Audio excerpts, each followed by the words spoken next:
মওদুদি জামাতিরা বলে নবীজির গুনাহ না থাকলে আল্লাহ কেন ক্ষমা চাইতে বললো? নাউজুবিল্লাহ। জামাত ইসলামের এই আকীদা আছে কিনা? জোরে বলেন, জামাত ইসলাম কি মুসলমান না কাফের? জোরে বলেন, মুসলমান নাকি কাফের? অবশ্যই কাফের, ঠিক কিনা? যদি বিএনপি আওয়ামী লীগ করেন কবিরা গুনাহ হবে। কি হবে? কারণ মহিলা নারী নেতৃত্ব তো জায়েজ নাই। আর এই জন্য মহিলা আওয়ামী লীগ বা বিএনপি যদি করেন আপনার কবিরা গুনাহ হবে। কবিরা কি হবে? গুনাহ হবে, কারণ নারী নেতৃত্ব জায়েজ নাই। আপনি কবিরা, আপনার কবিরা গুনাহ হবে, বড় গুনাহ হবে, তোবা ছাড়া মাফ হবে না। আর যদি জামাত ইসলামের রাজনীতি করেন কি হবেন? জোরবেন, কি হবেন? জামাত ইসলামের রাজনীতি যদি করেন আপনি কাফের হয়ে যাবেন, ঠিক কিনা?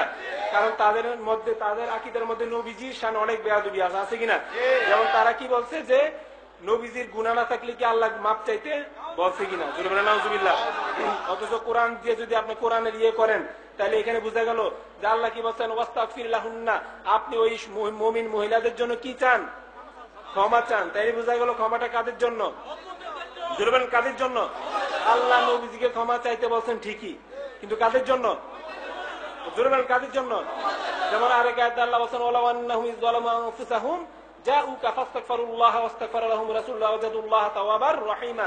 আল্লাহ বলেন, ওয়ালাউ আন্নাহুম যালামু আনফুসাহুম জাউকা, ইয়া রাসূলুল্লাহ, যারা তাদের নফসের উপর জুলুম করেছে, জাউকা, তারা যাতে আপনার নিকট আসে, ফাস্তাগফিরুল্লাহ, তারপর আল্লাহর নিকট ক্ষমা চায়, ওয়াস্তাগফারা লাহুমুর রাসূল, রাসূল যদি ওয়াস্তাগফারা লাহুমুর রাসূল, রাসূল যদি তাদের জন্য আল্লাহ নিকট ক্ষমা চায়, ঠিক কিনা?